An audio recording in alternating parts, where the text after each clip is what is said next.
Tous nos projets se réalisent. Voilà, directeur. En face de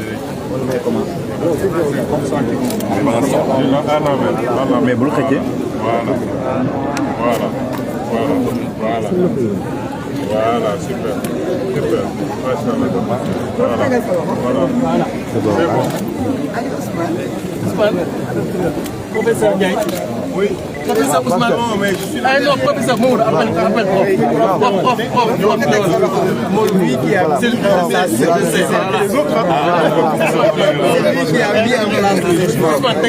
Ah, ma tech, c'est sur l'ordre. Je suis content de Maodo quand même. Ah oui, je le partage avec cette première. Voilà, merci. C'est bon.